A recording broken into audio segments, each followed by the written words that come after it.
대비주 수행법회에 오신 여러분 감사합니다. 대비주 수행은 대비주, 진언할 때 주자, 대비주를 지송하면서 대비주, 주인주, 대비주가 되어서 대비주로 사는 수행이다. 이렇게 지난 시간에 공부를 했습니다. 대비주 수행자들의 소위 경전은 천수천안 관세음보살 광대원만 무예대비심 다란이경,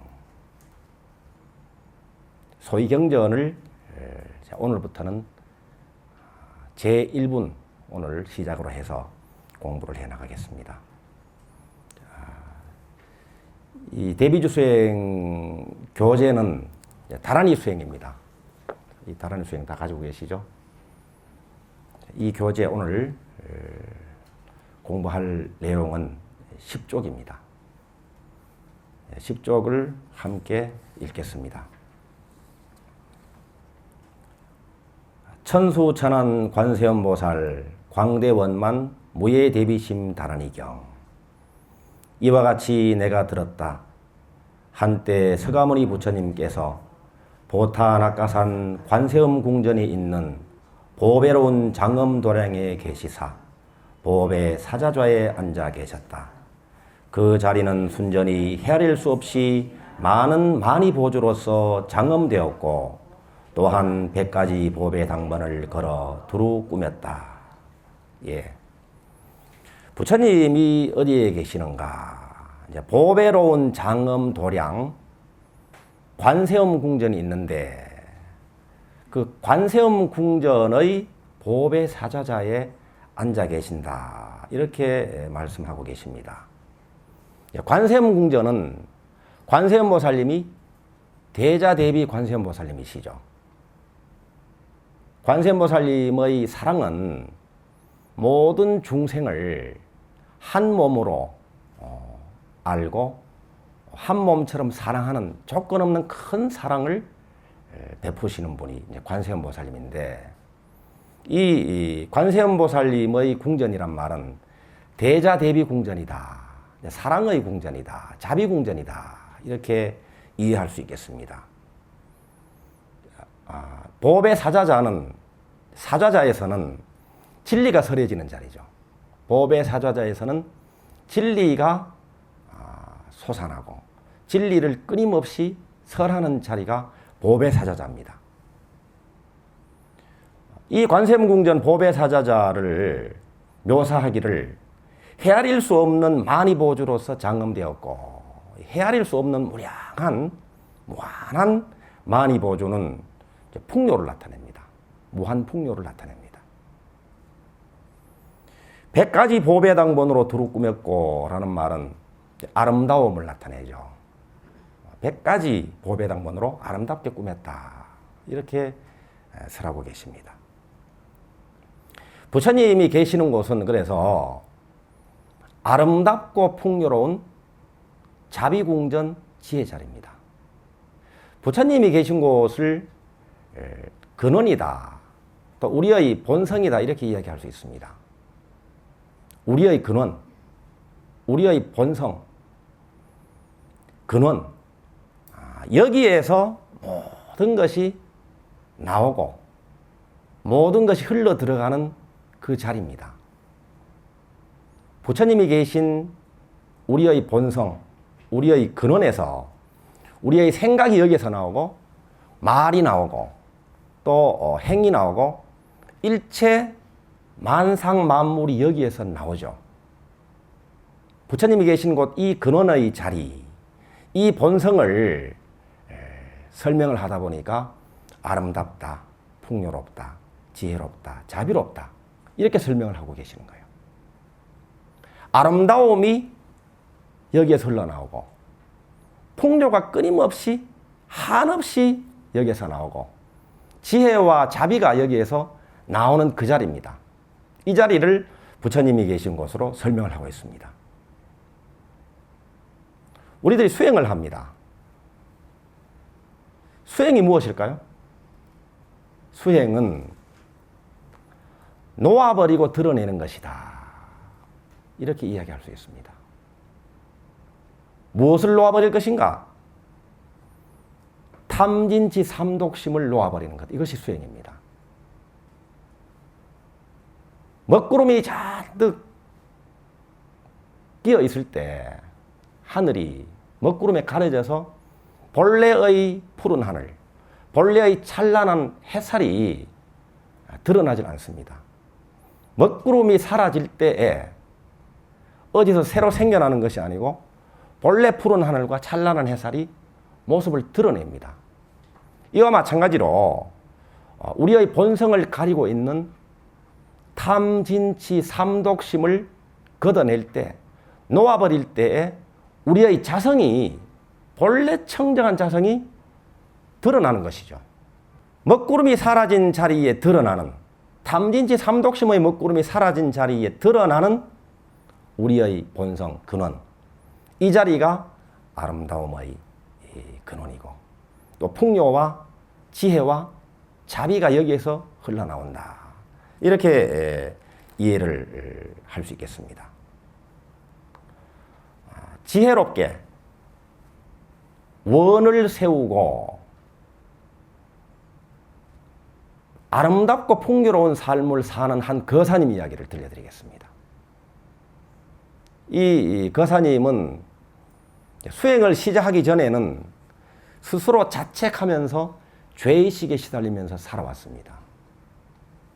신세한탄을 하고 자기 자신에 대한 신뢰가 이제 없어서 자기는 성공할 수 없는 사람이다. 자기 스스로 생각하기를 나는 별 볼 일 없는 사람이다.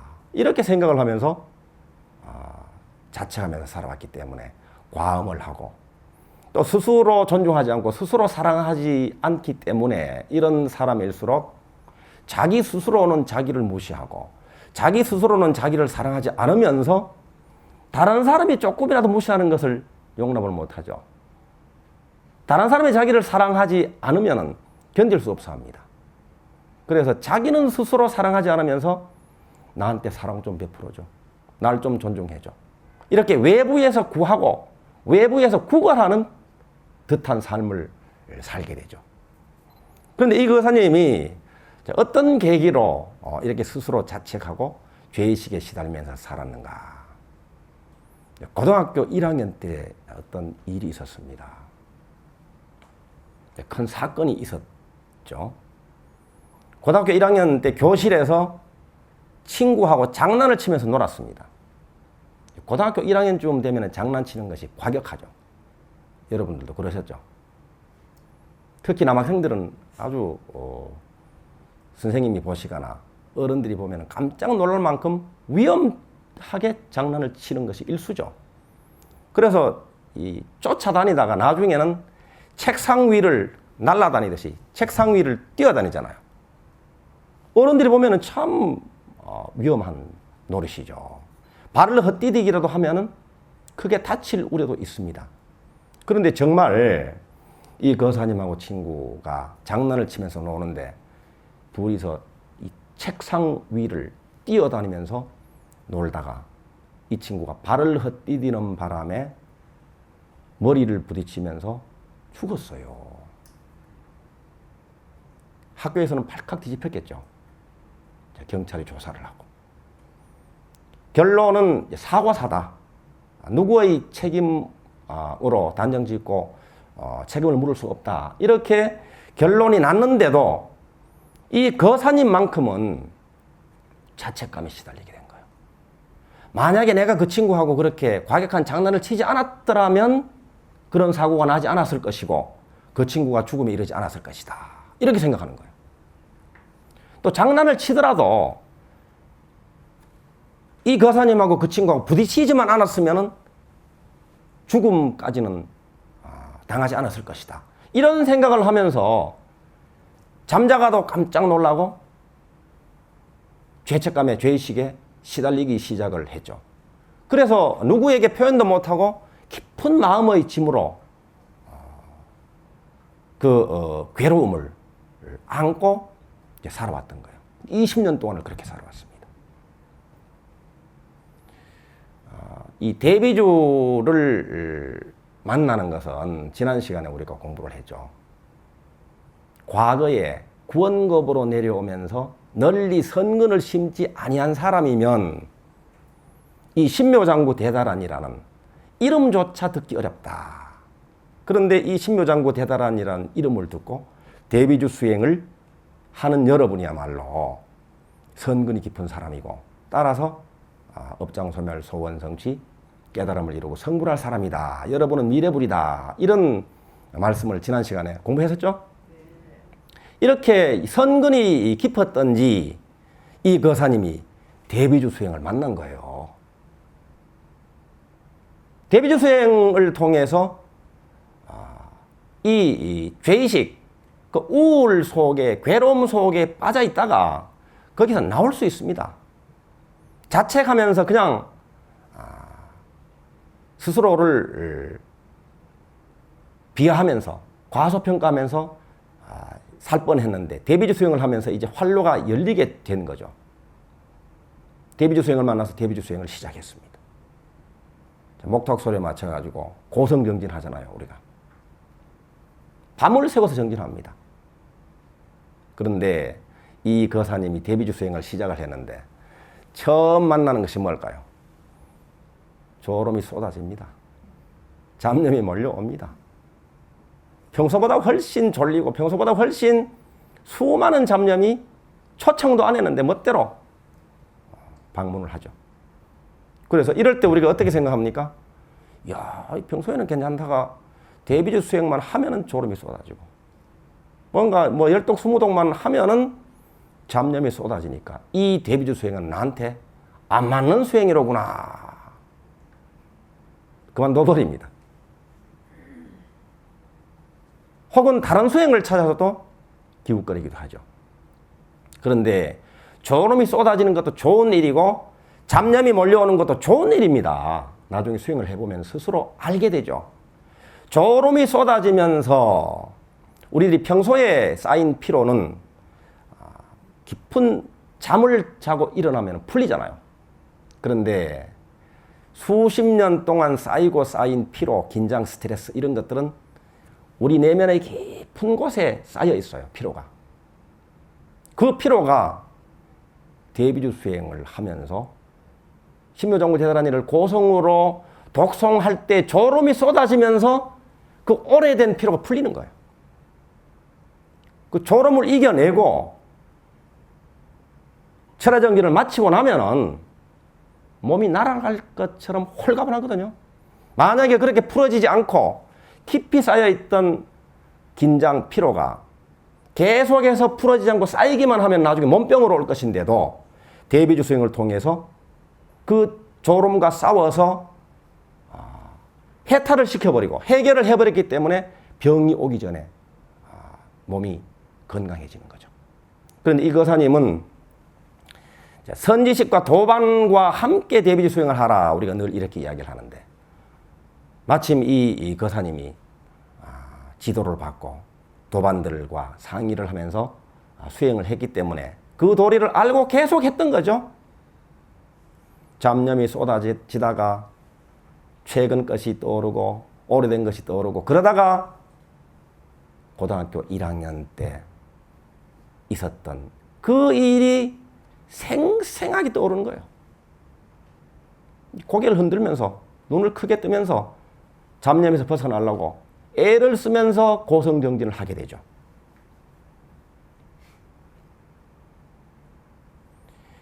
까맣게 잊어버리기를 원했고 덮어버리기를 원했던 그 기억이 새롭게 떠오르면서 괴롭죠. 그 장면, 그 넘어질 때 부딪히는 소리, 그리고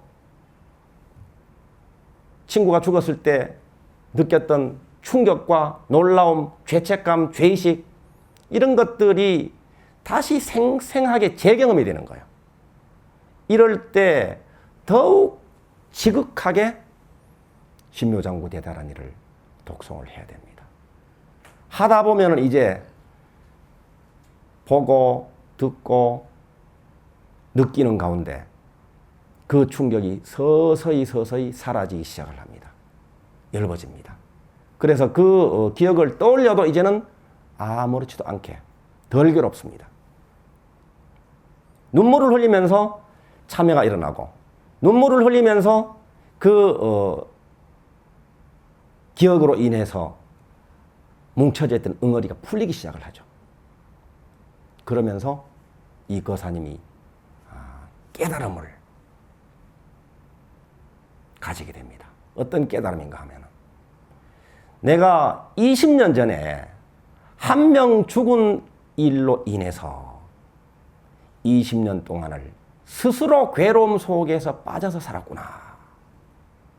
이런 느낌이 오는 거예요. 이런 것이 깨달음입니다. 누가 손가락질 하는 것도 아니고 또 책임을 묻는 것도 아니고 누가 괴로우라고 시킨 것도 아닌데 자기 스스로 괴로움에 빠진 거예요. 자기 스스로. 그러면서 또 깨닫기를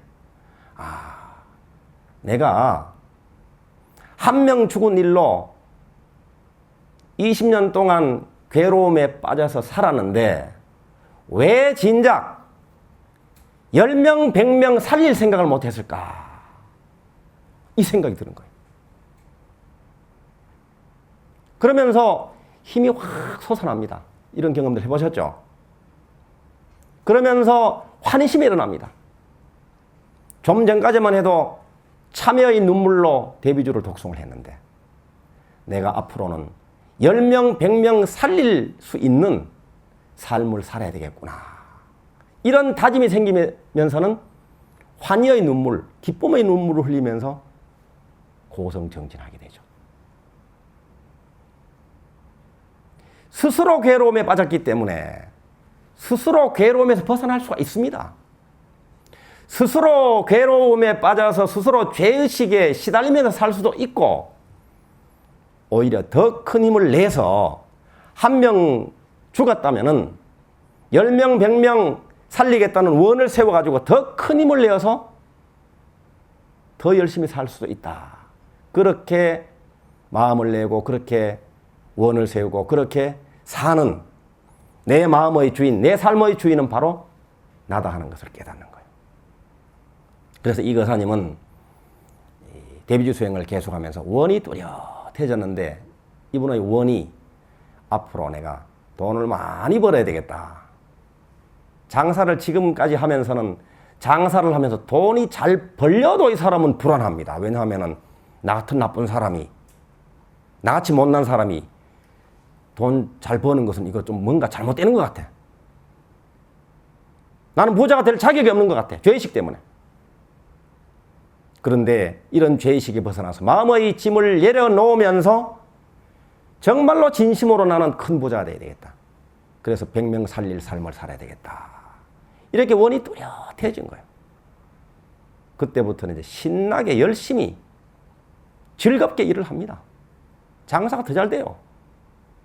그래서 실천하기를 심장병 어린이 수술비 지원 하는데 후원을 하기 시작했습니다. 베푸는 삶을 시작한 거죠. 베풀기 시작하면서 우리의 삶은 풍요로워집니다. 베풀기 시작하면서 장사가 더 잘 돼요. 그러니까 자기 자신에 대한 믿음이 커지죠. 믿음이 커지니까 또 내가 1년에 뭐 얼마씩 벌겠다. 고작 조그마한 원을 가지고 살았는데 믿음이 커질수록 신나게 일을 하고 일하는 것이 즐거울수록 원이 커집니다. 대원을 세우게 되는 거죠. 또 원이 확고하면은 힘이 따라붙습니다. 원력이 따라붙죠. 이게 원력입니다. 자기 자신을 사랑하기 시작하고 자기 자신을 사랑하는 만큼 다른 사람들을 향해서도 사랑을 할 수가 있잖아요. 자비심이 커집니다. 그래서 탐진치 삼독심을 벗어 던지는 만큼 원과 비와 지, 원과 자비와 지혜, 믿음이 같이 커지는 거죠. 그래서 이 거사님은 자기 자신에 대한 안목이 이제 바뀌게 된 거죠. 이제 정견입니다. 자기 자신을 바로 보니까 자기 자신이 어떤 존재입니까? 정말로 귀한 존재잖아요. 어느 정도로 귀합니까? 비교할 수 없이 절대적으로 귀한 존재입니다. 그야말로 비교해서가 아니라 최고로 귀한 최귀자다. 최귀자. 유일자입니다. 그런 경험을 포함해가지고 친구하고 사고가 났던 그 경험을 포함해서 이 거사님처럼 보고 듣고 느끼고 경험하고 공부하고 깨달은 사람은 우주에서 아무도 없습니다. 유일한 분입니다. 유일한 자산을 가지고 있는 유일자입니다. 그리고 내 안에는 무궁한 잠재력이 이미 갖춰져 있다. 따라서 무한한 가능성을 지닌 존재다 하는 것을 바로 보는 거예요. 자기를. 내가 이미 그런 존재다. 이렇게 깨닫고 나서는 있는 그대로의 자기의 모든 것을 받아들이고 스스로 인정하고 스스로를 사랑하기 시작합니다. 내가 가장 귀한 존재요. 유일한 존재요. 무궁무진한 잠재력을 지닌 무한 가능성을 지닌 미래불이다 하는 것을 압니다. 사실 이럴 때 나와 마찬가지로 모든 분들이 모든 생명들이 모든 중생들이 나와 마찬가지로 이런 존재인 것을 동시에 깨닫는 거예요. 그러니까 자기 스스로를 사랑하지 않고 스스로 존중하지 않을 때는 자비행을 펼쳐야 자기 삶이 행복해진다니까 억지로 다른 사람들한테 자비행을 실천을 하려고 하니까 힘들죠. 잘 안 돼요. 오히려 그것이 스트레스가 됩니다. 그런데 정말 자기 자신을 진실로 사랑하기 시작하면서부터는 우러나와서 효도하고 우러나와서 형제간에 서로 사랑을 실천하고 우러나와서 자식 사랑을 실천하고 우러나와서 내가 만나는 모든 분들이 나와 마찬가지로 미래불입니다 하는 것을 알고 예배, 찬탄, 공양의 삶이 저절로 되는 거예요. 참 쉽습니다. 이 실천이. 그래서 자기 스스로를 사랑하기 시작하면서부터 이제는 외부에서 구하는 것을 졸업하죠. 외부에서 구걸할 필요가 없어. 스스로 사랑하고 다른 사람들에게 진심 어린 사랑을 실천할 수 있습니다. 자, 그런데요. 참 재미있는 것은 나한테 사랑 좀 줘. 날 좀 알아줘. 이렇게 보채고 구걸할 때는 사람들이 나를 슬슬 피하고 또 내 요구가 충족이 되지 않을 때는 짜증을 부리고 신경질 부리니까 짜증 부리고 신경질 부리는 가족들조차도 나를 싫어하잖아요. 그런데 내 스스로를 사랑하고 다른 사람들에게 사랑을 베풀면서부터는 사랑해 달라고 하지 않아도 존중하지 않아도 다른 사람들이 나를 진심에서 존중하고 사랑해 주기 시작하는 거예요. 그래서 자기 스스로를 사랑할 때 다른 사람들이 자기를 사랑합니다. 자기 스스로를 사랑하기 시작할 때부터 세상이 자기를 사랑하기 시작합니다. 자, 그런데 여기서 우리 중요한 한 가지가 있습니다. 다른 사람들한테 주는 것이 늘어납니다. 달라고 보챌 때는 점점 부족해지는데 오히려 다른 사람들을 향해서 줄 때 주는 것이 늘어나는 거예요.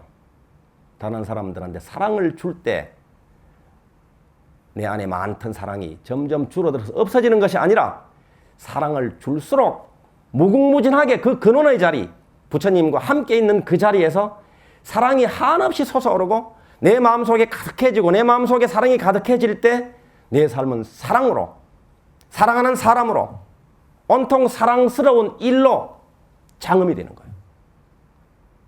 주는 것이 주는 자 안에서 주는 그것이 풍성해집니다. 자, 대비주 수행을 통해서 이 거사님처럼 자책감, 근심, 걱정, 혹은 원망, 의심과 두려움을 놓아버릴 수 있습니다. 이렇게 탐진치 삼독심을 놓아버릴 때, 먹구름이가 질 때 본래로 찬란한 햇살 비치는 푸른 하늘이 새로 생겨난 것이 아니라 있는 그것이 그대로 드러나듯이 탐진치 삼독심을 놓아버릴 때에 오늘 이 땅, 내 삶 전체가 지금 여기가 풍요롭고 아름다운 자비궁전 지혜 자리입니다. 우리가 대비주 수행을 해서 어느 누구가 갖다 주는 것이 아니라 내 마음속에 있는 미움을 버릴 때 사랑이 드러나는 거예요. 사랑과 지혜는 항상 같이 다닙니다. 지혜로운 사람은 사랑을 실천하고 사랑을 실천하는 삶을 사는 사람은 지혜로운 사람입니다. 이럴 때 이것이 진리의 삶이기 때문에 진리대로의 삶이 펼쳐지는데 아름답고 풍요로운 삶이 함께 펼쳐지는 것이죠. 자, 이렇게 사랑이 회복될 때 아까 말씀드린 대로 조상님과 부모님에 대한 사랑이 우러나와서 실천을 하게 되죠. 우리들이 생명의 나무 이야기를 합니다. 자, 나무는 뿌리가 있고 줄기, 꽃, 열매가 있습니다. 그래서 이것을 근묘화실이다 이렇게 이야기합니다. 우리 생명의 이 나무를 이렇게 나무에 비해서 비유를 하는데 뿌리는 조상입니다. 줄기는 부모님이고 꽃은 나고 열매는 자식 후손입니다. 아름다운 꽃을 활짝 피우고 풍성한 열매를 거두기를 원한다면 뿌리에 거름을 주고 줄기에 공을 들이면 되겠죠. 어리석은 사람들은 눈에 보이지 않는다고 뿌리에는 전혀 공 들일 생각조차 못합니다.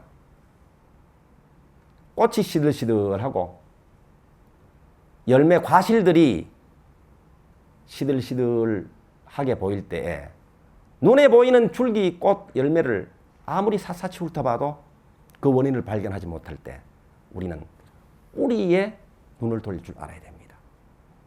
뿌리가 부실하거나 상처가 있거나 깊이 뿌리를 내리지 못할 때 줄기, 꽃, 열매는 같이 시들시들해집니다. 뿌리가 깊이 내려야 바람에 아니멜세, 그죠? 바람이 좀 태풍이 몰려오더라도 뿌리가 튼튼할 때 쓰러지지 않습니다. 그래서 지혜로운 이는 자기 자신의 삶을 아름답게 꽃피우고 자손 창성을 기원하는 불자들이라면 조상님께 정성 어린 공경심으로 공양을 올리고 부모님께 공을 드릴 줄 알아야 됩니다. 줄기가 부모님이라 그랬습니다. 자, 부모님은 이 세상에서 아까 우주에서 가장 귀한 존재가 누구라 그랬죠? 나 자신입니다. 나만 그런 것이 아니고 모든 한 명 한 명들이 가장 귀한 존재들입니다. 절대적인 존재들이죠. 그런데 이 몸을 누가 낳아주셨을까요? 부모님이 낳아주셨습니다.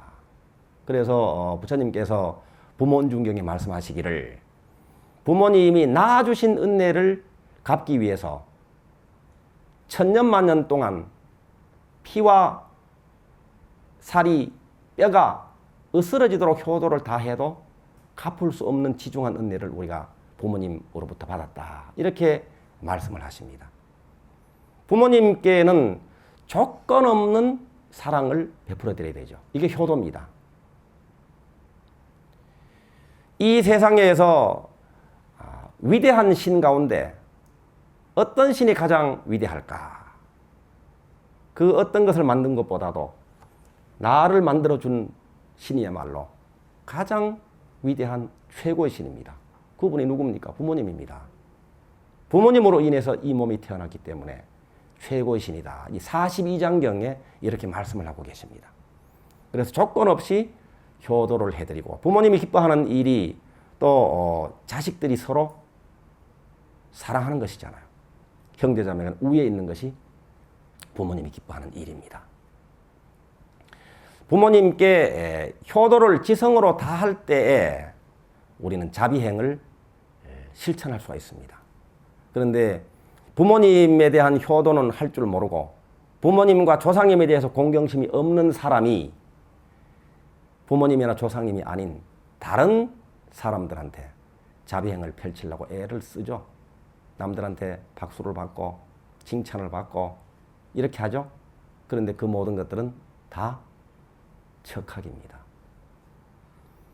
자기를 낳아주시고 자기한테 조건 없는 사랑을 베풀어 주시는 조상님과 부모님한테 진정으로 우러나오는 사랑을 실천 못하는 사람이 어떻게 다른 사람들한테 진심으로 자비를 실천할 수 있겠습니까? 아무리 노력해도 마치 뿌리가 없는 나무와 같습니다. 그래서 조상님과 부모님에 대한 효도는 모든 자비행의 근본입니다. 우리가 효도 이야기를 하지만은 내일이면 늦습니다. 그죠? 내일이면 늦으리란 말이 있죠.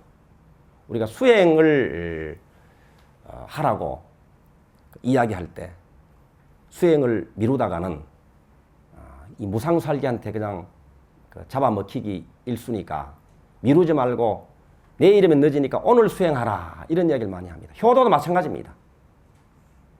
이 세상에서 가장 귀한 자가 누구인가? 부모님이 살아계시는 것이 가장 귀한 부자이고 이 세상에 어느 누가 가장 궁한 가난한 사람인가? 부모님이 안 계시니 가장 궁한 가난일세. 이런 개송이 있죠. 부모님 계시는 분들은 미루지 말고 효도를 실천하는 것이 좋겠죠. 또 돌아가신 분은 돌아가신 분대로 그 유지를 받들어서 형제간의 우애를 실천하고 또 부모님의 그 원을 당대 실현해내는 것이 효도라고 할 수 있습니다. 아름다운 꽃을 활짝 피우고 풍성한 열매를 맺기를 원하는가? 뿌리에 공들이고 줄기에 공을 들여라. 자기가 아름다운 삶의 꽃을 피우고 자손이 창성되기를 원하거들랑 조상님과 부모님께 효도하고 공경심으로 감사한 마음으로 사랑을 실천하라. 이 말씀입니다. 자, 오늘은 그 자비궁전 지혜자리에 부처님이 계신다라는 말씀을 드리고 있는데 사랑을 드러내려면 미움을 걷어내야 됩니다. 그죠? 미움을 걷어내면은 우리 본성이 본래 사랑이기 때문에 사랑이 드러나는 거예요. 우리가 어떤 사람을 미워하는 경우가 있습니다. 어떤 분들은 이 미움이 늘 따라다니고 가는 곳마다 미운 사람을 만나게 되는 경우가 있습니다. 여러분 어떻습니까? 여러분들은 미워하는 사람이 아무도 없죠?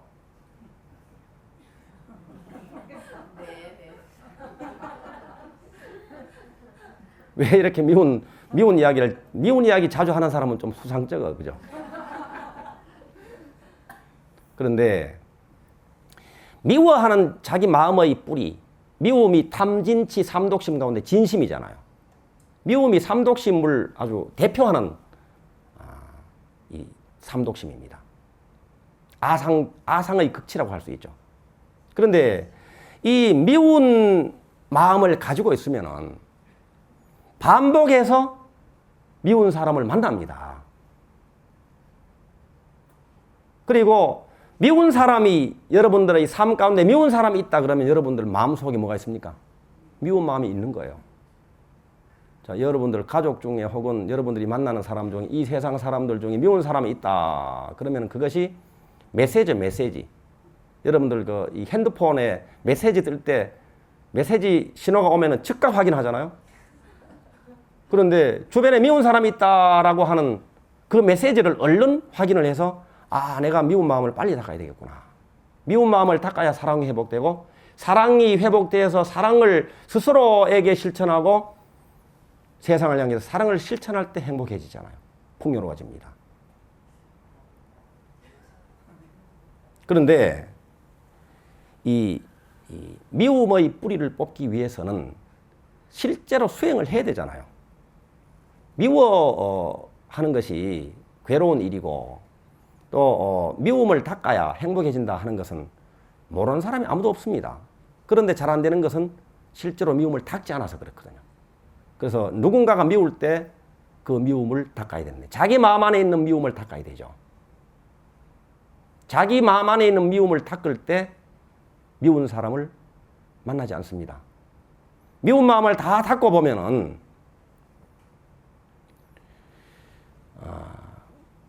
옛날에 미운 짓을 하던 사람을 만나도 밉질 않아요. 옛날에는 엄청 미웠는데 미운 마음을 다 닦고 보면은 똑같은 짓을 해도 그냥 편안합니다. 내가 바보가 된 건 아닌가 싶을 정도로. 그런데 내 마음속에 있는 이 진심의 뿌리, 미움의 뿌리가 완전히 뿌리가 뽑혀버리면은 내 삶에서 미운 사람이 없어져 버립니다. 옛날에 남편이 미운 짓 해서 남편이 밉고 시어머니가 미운 짓 해서 시어머니가 밉고 혹은 며느리가 미운 짓 해서 며느리가 밉고 이렇게 했는데 내 마음속에 뿌리 내리고 있던 미움을 해결하고 보니까 그렇게 밉던 사람이 안 미워져요. 똑같은 짓을 해도. 그런데 정말로 미움의 뿌리가 완전히 해결돼서 삼독심이 녹아버리게 되면은 미운 짓 하던 사람이 미운 짓을 안 하고 보기 좋은 행동을 하기 시작합니다. 은혜로운 행을 나한테 갖다 주기 시작을 합니다. 그래서 내가 대비주 수행을 잘 해가지고 남편이 시어머니가 옛날에 미웠던 사람이 바뀐 것 같죠? 그런데 사실은 누가 바뀌었습니까? 내 마음속에 있는 미움을 내가 해결했기 때문에 내가 변했기 때문에 세상 사람들이 함께 변하게 되는 거예요. 지난 시간에 이 대비주 수행법을 설명을 했는데 이제 짧게 다시 복습을 하겠습니다. 대비주 수행은 누구나 할 수 있다, 그죠? 그리고 더불어 수행하는 것이 좋다 그랬죠? 이제 법회에 동참을 하고 또 선지식과 도반과 함께 하고 그리고 홀로 수행할 때는 이제 천수경을 독송하고 또 소원문을 읽고 한 자리에서 49도 이상을 하라고 그랬죠? 그리고 오늘 할 일로 수행을 하는데 첫째는 일을 즐길 것, 능력 향상, 작복 이렇게 이야기했죠? 그리고 오늘 만나는 사람들이 본래 불이라는 사실을 알고 그렇게 생각하는 것이 염불입니다. 예배 찬탄하고 공양 올리기. 그래서 수행은 자기 스스로에게 주는 가장 좋은 선물이다. 가족들에게도 위로움을 준다. 그랬습니다. 오늘 주제는 부처님이 어디 계시는가 였는데 탐진치 삼독심을 놓아버리고 자성을 회복할 때 오늘 이 땅, 지금 여기가 부처님이 계시는 풍요롭고 아름다운 자비궁전 지혜 자리입니다. 대비주는 최상의 길을 여십니다. 수행을 함께 잘 하십시다. 오늘 여기서 마치겠습니다. 감사합니다.